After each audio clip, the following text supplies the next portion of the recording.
You meet someone new, and 30 seconds in, some part of you already knows. The smile's a touch too wide. The compliment lands a beat too fast. Eye contact holds half a second longer than it should, almost like they're checking whether you noticed. Nothing about it is technically wrong, and yet you've already taken a step back inside before your mind has said a word about why. I've watched this happen enough times that I stopped chalking it up to coincidence. Take a guy I'll call David. He's sitting across from a new coworker who's saying all the right things, laughing at the right moments, asking about his weekend like she actually cares. David nods along, smiles back, says the polite things you say in that situation, but something in his chest has already shut a door he doesn't remember opening. He couldn't have explained it to anyone that night.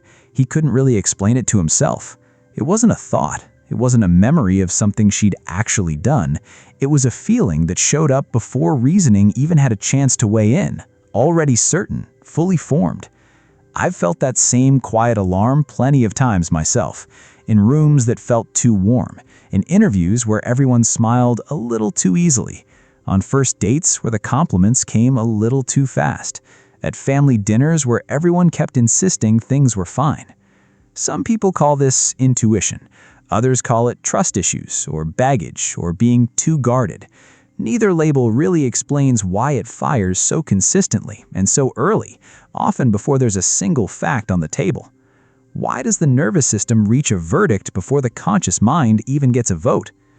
For a long time, I figured this was just a gift, a kind of social X-ray vision some people happen to have.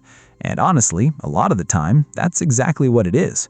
People who read others this closely tend to catch manipulation before it does real damage. They notice the friend who only calls when they need something, the partner whose apology never quite lines up with what they actually do next, the coworker whose kindness always seems to come with a bill attached. That part's real, and it's helped a lot of people dodge a lot of bad situations. A bad deal, a dishonest partner, a friendship that was quietly draining them for years. But there's a cost nobody mentions in the same breath as the praise. The same radar that catches dishonesty also runs in rooms where nobody's lying at all. It scans a warm conversation like it might turn cold any second. It studies plain kindness, looking for the seam where a mask slips. Over time, that gets exhausting in a way that's hard to explain to someone who's never lived inside it. It's like a second job nobody hired you for, one that doesn't clock out, not even at your own birthday party. Maybe the issue isn't that these people notice too much. Maybe the real question is why their mind decided noticing everything all the time was the only way to stay safe. Because a skill this sharp, running this relentlessly, doesn't get built in a calm, predictable environment. So where did this actually start? Somewhere in childhood, or in a nervous system that was already wired a little hotter than most, this pattern got installed piece by piece. For some people, it started with temperament. They arrived already sensitive to tone of voice, to the tiny shifts in a face that most people never consciously register. For others, it was mostly circumstance. A parent whose mood could flip without warning, turning an ordinary afternoon into something unpredictable in minutes. A house where love existed but wasn't reliable, warm one day, cold or distant the next, with no way to know which version was coming home. A kid in that house can't afford to just relax and wait and see. They learn to read faces the way sailors read the sky before a storm, because missing the early signs actually cost something. Reading people well wasn't a hobby there. It was survival, practiced daily. Think of it like a smoke detector in a kitchen that once genuinely caught fire. Years later, in a totally different kitchen, that same detector still screams at the faintest whiff of toast. And it's not broken. It's doing exactly what it was built to do, in a place where the original danger is long gone. That's not a character flaw, and nobody chose it. It's a brain that once had to be right every time, because being wrong cost too much to risk twice. That doesn't hand you a finished answer, but it changes the shape of the question. Instead of, why can't I just relax around new people, it becomes something quieter, more curious. Where else is this old alarm still quietly running? It starts with the small stuff, the kind of moment most people forget by dinner time. Someone hands out an over-the-top compliment at a party, and while everyone else just says thanks, part of you is already wondering what they're after. David sat through a team dinner once, where a new manager praised his work generously in front of the whole table. He smiled, said the right things, felt oddly little warmth underneath it.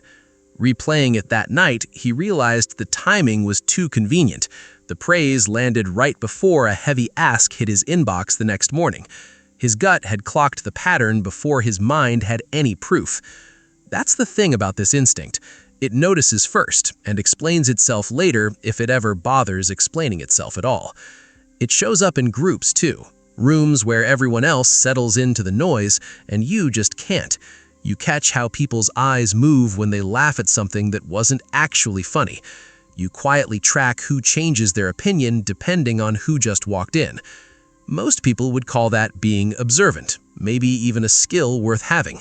From the inside, it feels heavier than that, because it never fully turns off, not even at your own birthday dinner, surrounded by people who love you. It shows up in close relationships, in the way you brace for someone's kindness to eventually come with strings. A partner says something generous, unprompted, and instead of just taking it in, you file it away and wait to see if it holds up under pressure. That's not because you don't want closeness. It's because some part of you learned, long before you had words for it, that closeness has to be proven, not just spoken. Even genuinely good, honest people end up feeling like they're quietly being tested without ever being told the rules of the exam. It shows up in friendship too, in the specific discomfort of someone who agrees with you a little too easily. David had a friend once who mirrored him almost perfectly. Same shows, same opinions, same dislikes. Most people would call that compatibility, a stroke of luck. David felt something closer to unease. Real friendship, he figured, should have some honest friction in it. When the mirroring never once broke, he pulled back instead of leaning in, and couldn't quite explain why comfort felt like a warning sign. Work does it too. David had a manager who never pushed back on anything he brought to the table, no matter how rough. Instead of feeling supported, he grew more uneasy with every meeting. Real collaboration usually has some disagreement baked into it. When that friction disappears completely, the mind starts wondering what's being hidden underneath all that easy agreement. And it turns inward eventually, which people rarely admit out loud.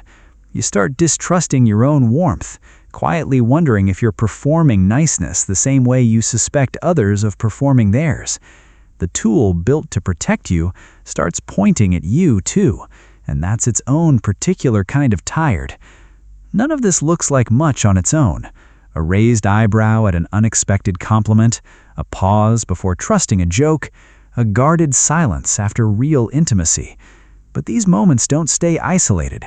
They add up, quietly, until one day, a friend tells David he seems unreachable, even when he's clearly trying.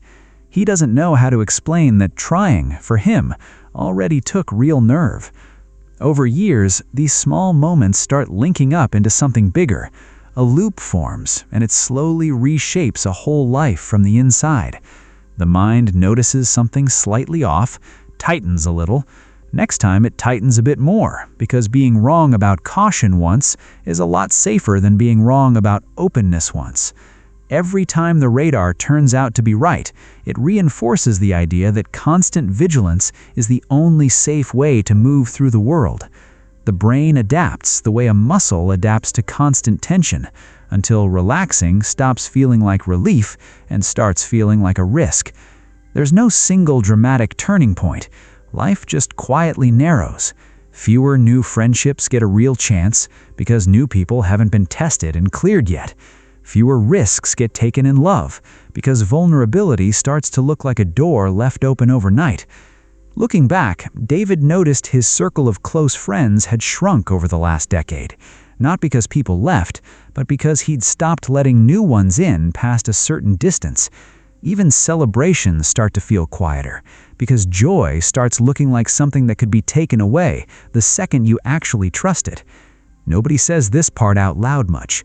The exact system built to protect connection can end up slowly dismantling it, one careful decision at a time, over years, instead of all at once. And yet, underneath all that armor, the part of you that still wants to be close to people hasn't gone anywhere. It's still there, quietly hoping someone turns out to be exactly who they say they are. Maybe what needs to change isn't you.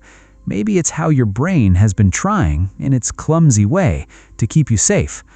The shift doesn't start with forcing yourself to trust more people overnight. That usually backfires.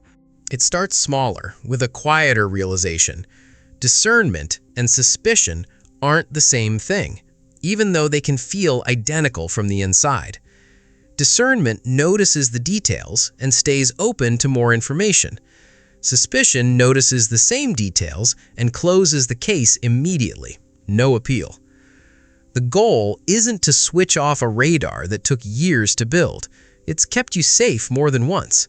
The goal is to change your relationship with what it tells you. When the alarm goes off, instead of retreating on autopilot, you can pause and ask a different question. Is this person actually showing me something real right now? Or am I remembering someone else who hurt me a while back? That pause gives your nervous system something it rarely got before, a real shot at being wrong in a good direction for once. A different kind of boundary can grow out of that too, one that acts more like a filter than a wall. You don't have to trust everyone completely, and you don't have to trust no one either. You can let people in slowly, in layers, watching for consistency over time instead of demanding proof up front. That lets your sharp perception keep doing its job without keeping you on guard permanently. David tried this with a new friend, shared one small, honest thing about himself before deciding whether the friendship earned his full trust. The friend met it with care, instead of using it against him, and something in David loosened, just slightly, for the first time in a long while. A new belief can take root from there, slowly. You don't need to become less perceptive to feel safe. You just need to let your perception rest sometimes, the way any hard-working system is honestly owed a break now and then. This doesn't happen overnight, and it's not supposed to. It happens in small, repeated choices to be curious instead of certain, one relationship at a time. Go back to that first scene. The new coworker, the smile a little too wide, David's chest closing before dinner even properly started.